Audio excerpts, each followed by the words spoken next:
नमस्कार। आज हम एक नया प्रकरण लेकर के आए हैं, लर्निंग फिलॉसफी या सीखने का दर्शन।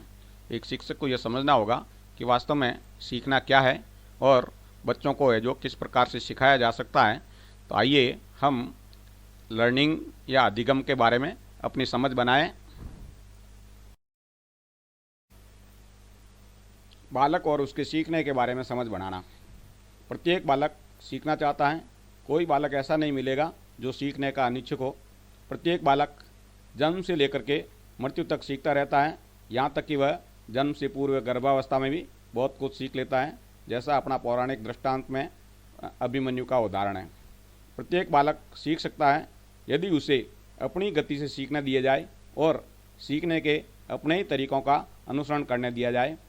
प्रत्येक बालक अपनी गति से सीखता है। शिक्षक को प्रत्येक बालक के सीखने को सुनिश्चित करना है। होशियार बच्चों के साथ साथ कमज़ोर बालकों का भी ध्यान रखना चाहिए। प्रत्येक बच्चे के सीखने की गति, रुचि व काम करने की शैली अलग अलग होती है।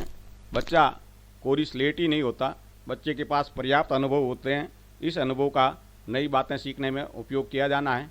बालक आपस में एक दूसरे से ज़्यादा व तीव्र गति से सीखते हैं। बालक सामूहिक शैक्षिक व शैक्षिक गतिविधियों में ज़्यादा रुचिपूर्वक भाग लेते हैं। अतः सिखाने के लिए शैक्षिक व शैक्षिक गतिविधियों का आयोजन किया जाना चाहिए।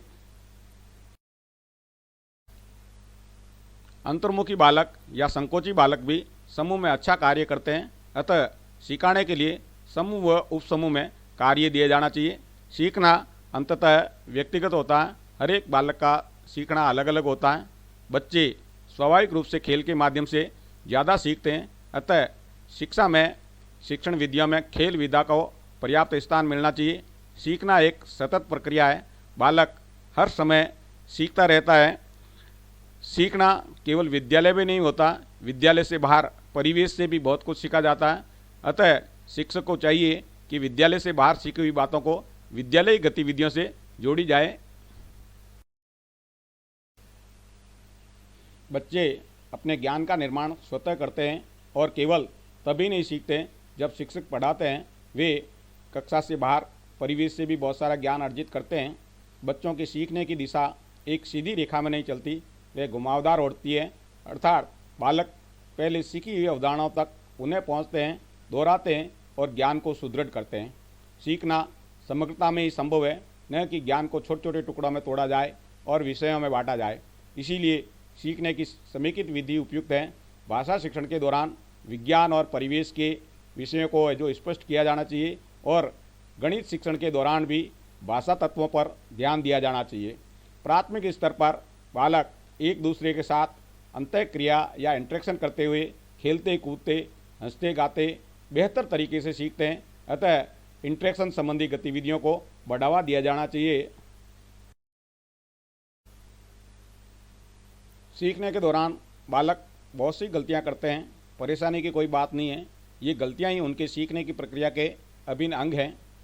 अर्थ निकालना, अमूर्त सोच की क्षमता विकसित करना, विवेचना करना व कार्य करना, ये सीखने की प्रक्रिया के बहुत महत्वपूर्ण पहलू है। तेज गति से सीखने के लिए एकाग्रचित्त रहना आवश्यक है।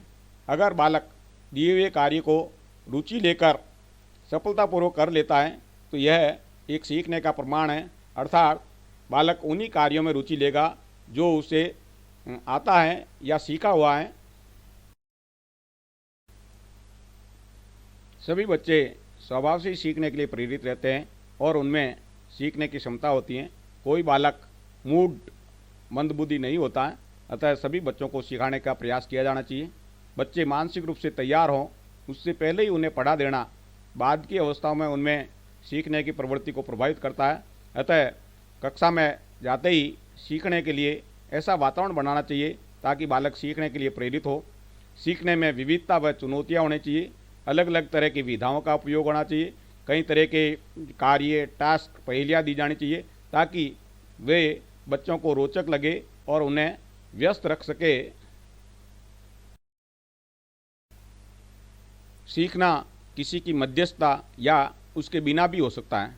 प्रत्यक्ष रूप से सीखने से सामाजिक संदर्भ व संवाद, विशेषकर अधिक सक्षम लोगों से संवाद विद्यार्थियों को उनके स्वयं के उच्च संज्ञानात्मक स्तर पर कार्य करने का मौका देते हैं। अतः बच्चों को ऐसे लोगों से संवाद करने के अवसर मिलने चाहिए। बालकों को सिखाने की अपेक्षा सीखने के अवसर प्रदान किए जाना चाहिए, अर्थात अध्यापक अपनी ओर से भी सारी गतिविधियां नहीं करें, बल्कि बच्चों को ज्ञान खोजने, ज्ञान निर्माण के अवसर प्रदान करें।